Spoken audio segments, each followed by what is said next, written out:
आप सबों का। और आज गांधी मैदान के ऐतिहासिक धरती पर, पाटलिपुत्र के जमीन पर, जो हिंदुस्तानी अवाम मोर्चा सेकुलर के द्वारा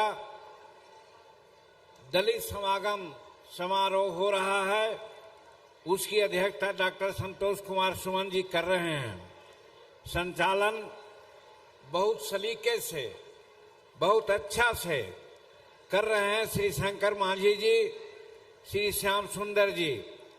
उपस्थित हुए आपके सामने माननीय मुख्यमंत्री बिहार सरकार, और आप कह सकते हैं कि ये जो समागम है हिंदुस्तानी अवाम मोर्चा सेकुलर के माध्यम से है। हो सकता है इसके चलते भी, चूंकि एनडीए की ये बैठक नहीं है, वो आए, आपको आशीर्वाद दे करके चले गए। अभी उपस्थित हैं हमारे सम्राट चौधरी जी, माननीय उप मुख्यमंत्री बिहार, जिनके बारे में सब लोग जानते हैं, और डॉक्टर अनिल कुमार जी जो माननीय विधायक हैं, ज्योति देवी जी, प्रफुल्ल मांझी जी, दीपा कुमारी जी और लौंगी भुइयां। आप लोग जानते हैं इतिहास है बिहार का। बिहार का भुइयां समाज एक से एक करतब करके दिखला रहा है। पर्वत पुरुष दशरथ मांझी जी 22 वर्षों से अधिक समय लगाकर पर्वत का सीना को चीरा, पर्वत पुरुष का नाम आया। हालांकि कि भारत रत्न की उपाधि के लिए हम लोग मांग कर रहे हैं, अभी तक नहीं मिला, मिलना चाहिए उनको। उसी क्रम में हमारे लौंगी भुइयां जी हैं, जिनको कैनाल मैन हम लोग कहते हैं। 7-8 किलोमीटर कैनाल अपने फावड़ा से और ये से बकरी चलाने के क्रम में जाते जाते कई एक सड़कों में बना करके उन्होंने बना दिया है। उसी तरह से यहाँ पर उपस्थित हैं वीरेंद्र कुमार सिंह जी, रमेश जी, कौशलेंद्र कुमार सिंह जी, राजेश कुमार पांडे जी, इंजीनियर देवेंद्र मांझी जी, रोमित कुमार जी, नीलेश सिंह जी, शंकर मांझी जी, नंदलाल मांझी जी, श्याम सुंदर जी का तो नाम हम लोग लिया ही है, और यहाँ पर उपस्थित हैं श्री शक्ति सामंत जी, Kamlesh Singh ji, professor DN Singh ji, commander जी, राधे श्याम प्रसाद जी, दिलीप यादव जी, अशोक कुमार जी, राजेश्वर मांझी जी, फैज सिद्दीकी साहब, रजनीश कुमार जी, विनोद कुमार जी जो केरल से आए हैं, रजनीश जी दिल्ली से आए हैं, स्वामी त्रिलोकीनाथ जी दामनदीप से आए हैं। हम उनका स्वागत विशेष रूप में करते हैं। उसी प्रकार से रणधीर कुमार जी जो दादर नागर हवेली से आए हैं, और साधन तालुकदार जी और संदीप धर जी ये पश्चिम बंगाल से आए हैं।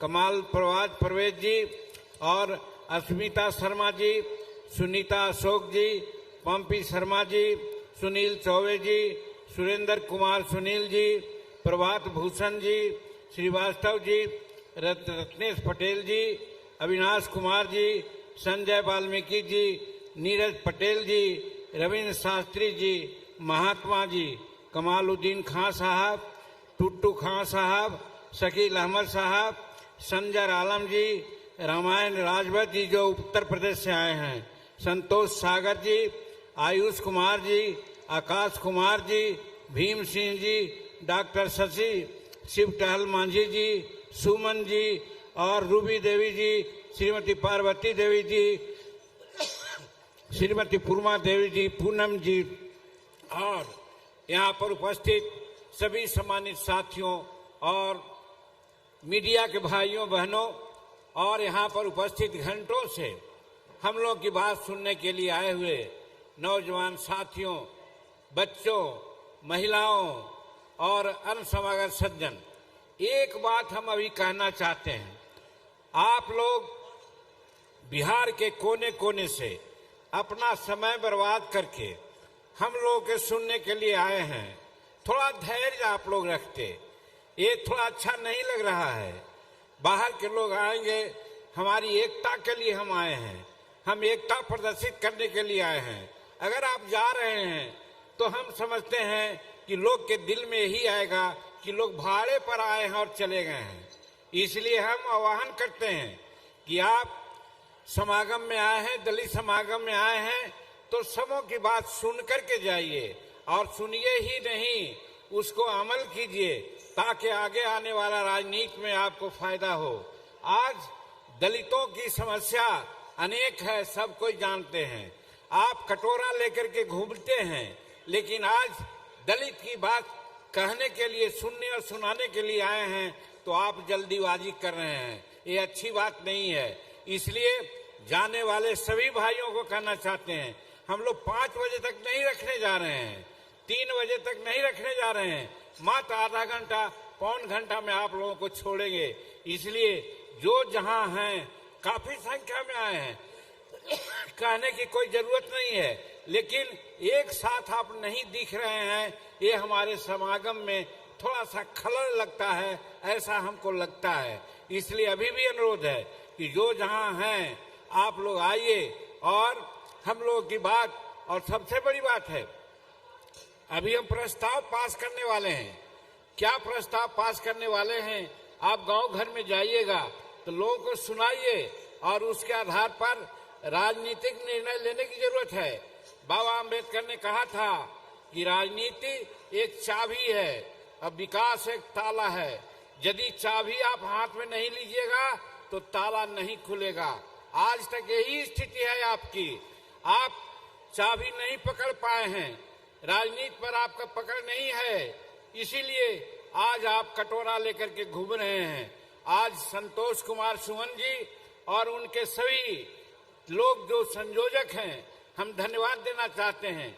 बहुत मशक्कत से आप लोग यहाँ जुटाने का काम किए हैं। काफी संख्या में आप आए हैं, इसमें कोई दो मत नहीं, लेकिन एक जगह अगर होते तो शायद दूसरे के दिमाग में बहुत तरह की बात आती।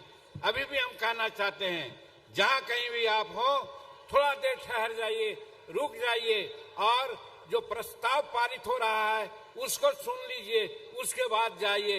यही कहना चाहते हैं, तभी आपको आने की सार्थकता है।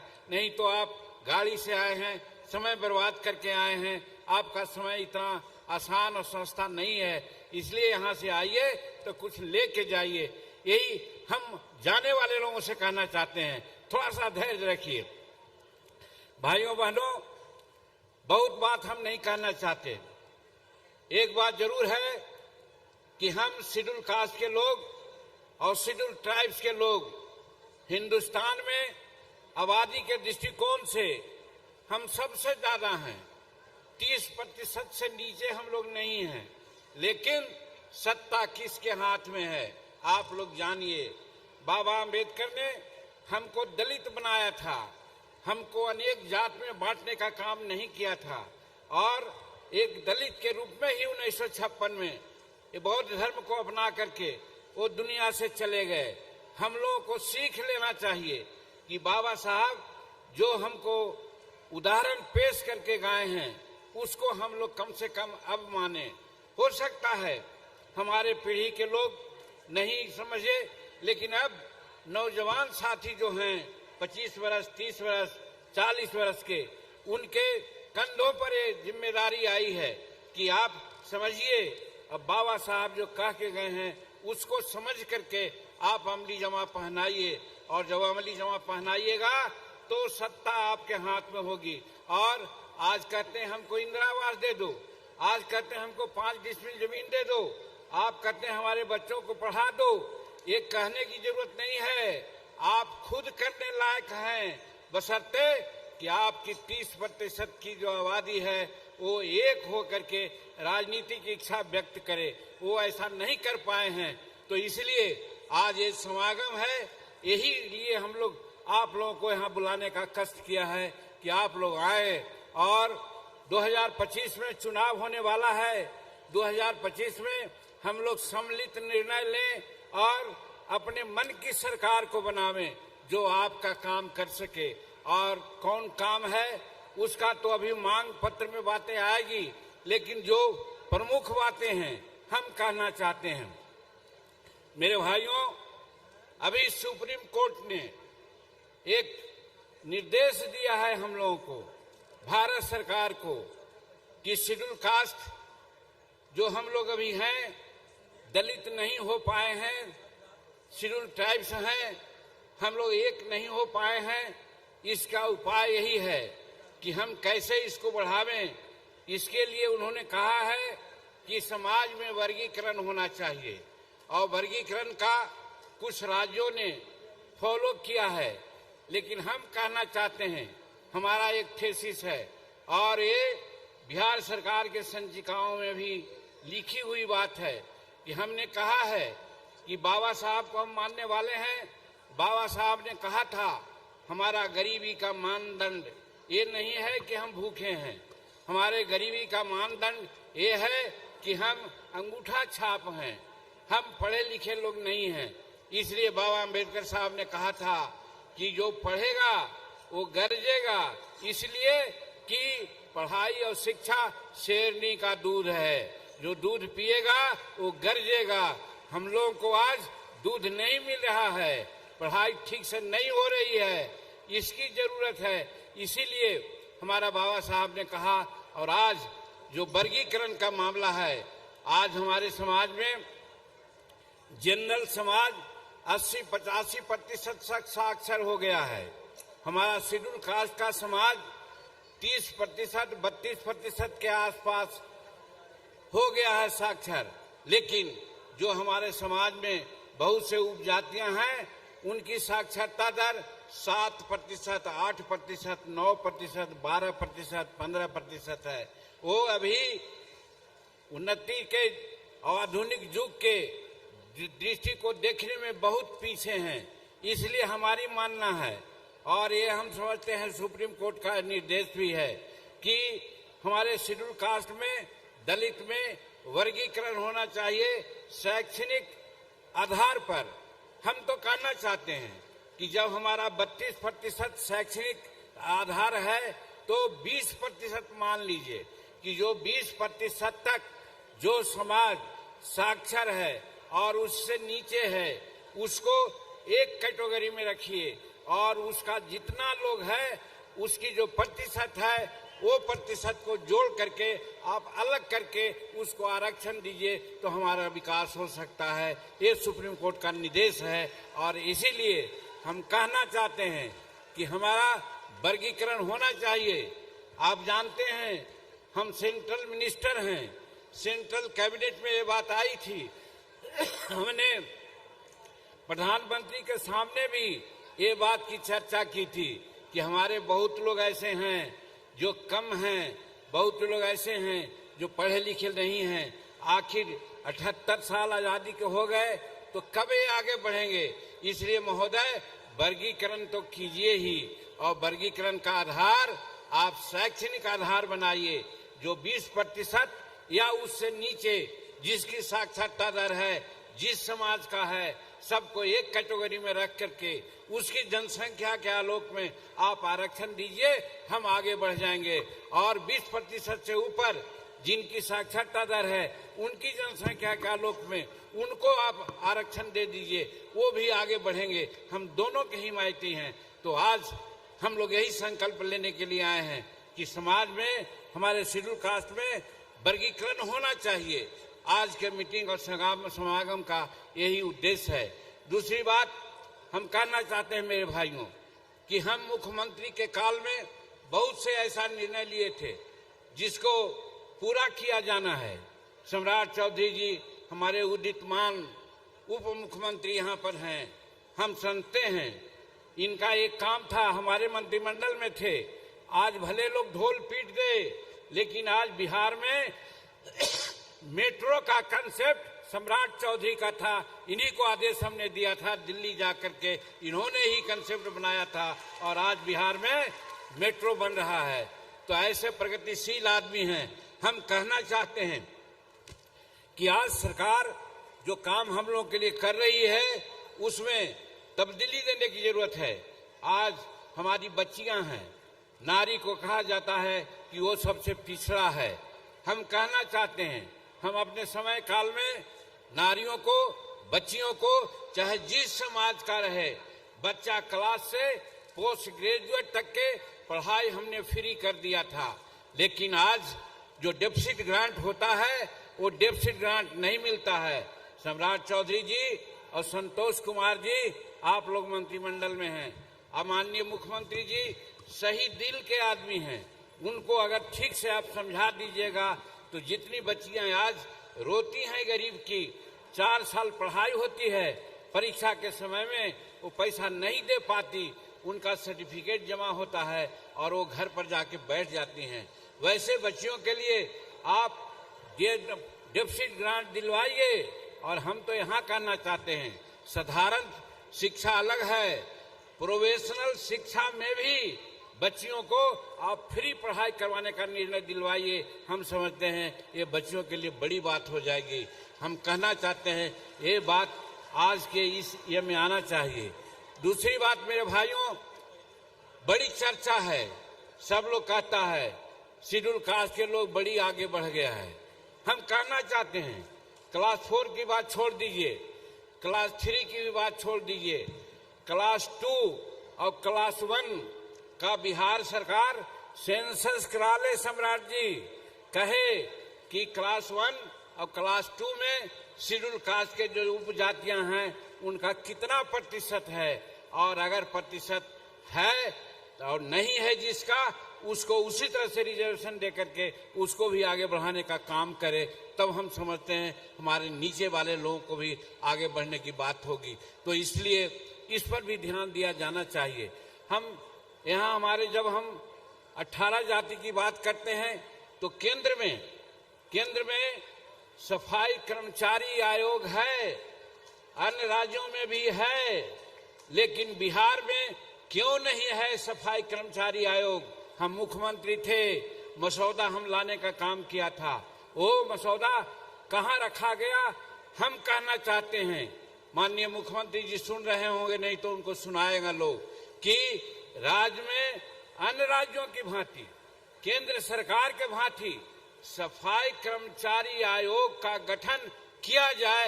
ये आज ही समागम की मांग है, ये हम कहना चाहते हैं। ये सब अभी प्रस्ताव में आएगा। तो इसी तरह से हम इस समागम के माध्यम से कहना चाहते हैं मेरे भाइयों कि आज राजनीति में एक होने की जरूरत है। अगर एक नहीं होइएगा तो अभी 78 वर्ष में, जैसा पहले मैंने कहा कि हम लोग कटोरा लेकर के घूम रहे हैं, आगे भी घूमते रहिएगा। इसलिए 2025 के चुनाव में एक होकर के निर्णय लेने की जरूरत है।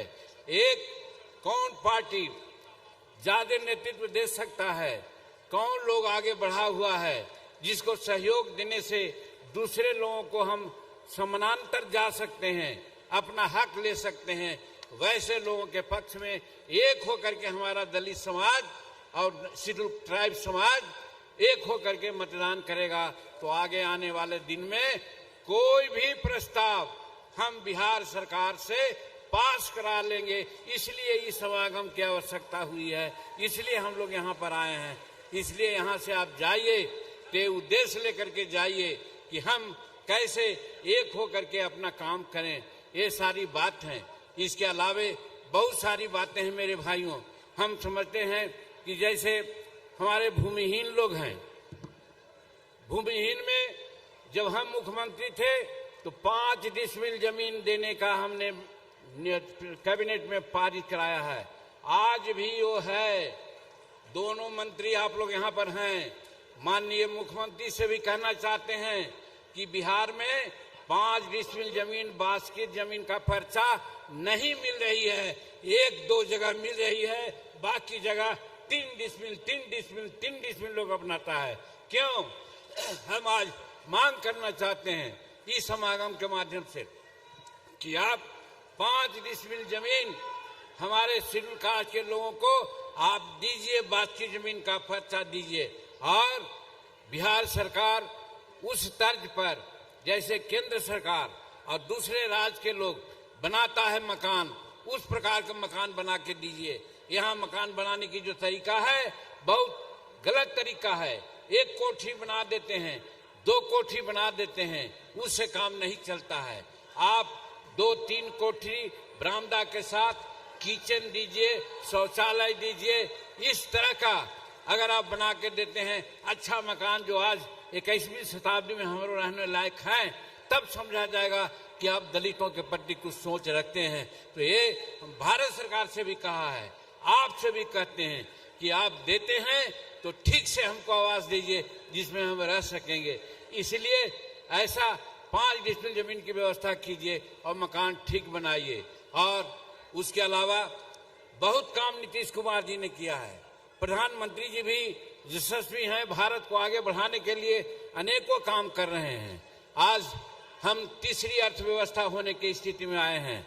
आज 2047 में विकसित भारत की कल्पना प्रधानमंत्री जी ने किया है और जरूर होगा। लेकिन हम बिहार में कहना चाहते हैं कि आज बिहार में जमीन में भूमि सुधार में काम नहीं हो रहा है। और वो इसका है कि आज यहाँ 17 लाख एकड़ जमीन है और जमीन संपुष्टि का मामला आया है तो 5 या 6 लाख एकड़ ही हुआ है। अगर सभी जमीनों का डिमांड संपुष्टि अब करा देते हैं और यहाँ के लोगों को बास देते हैं तो यहाँ 11 लाख या 12 लाख लोग हैं जिनको भूमि नहीं है। सबको एक एकड़ जमीन मिल जाएगी। एक बात। और दूसरी बात महोदय कहना चाहते हैं, आपने जो भी जमीन दी है, चाहे बास्केट का दिया है या आप परमाना से दिया है, हमने असेंबली में भी कहा है, हमारे माननीय मुख्यमंत्री नहीं समझ सके, इसलिए कुछ उस समय नहीं कुछ बातें हुई। मैं कहना चाहता हूं कि आज जितने जमीन भी आप परमाना में दिया है, पर्चा में दिया है, 80% जमीन बेकब्जा में है, दूसरा लोग कब्जा कर लिया है। उसको अभियान चला करके आप छुड़वाइए, अतिक्रमण से हटाइए उन लोग को। ये काम आप कीजिए। ये हमारा समागम का ये है। हमारा गंदी बस्तियों में रहने वाले लोग हैं, उनका निवास की भी व्यवस्था किया जाए। इस तरह से अनेकों काम है जो आप कर सकते हैं। हम विशेष रूप में अपने समागम में आए।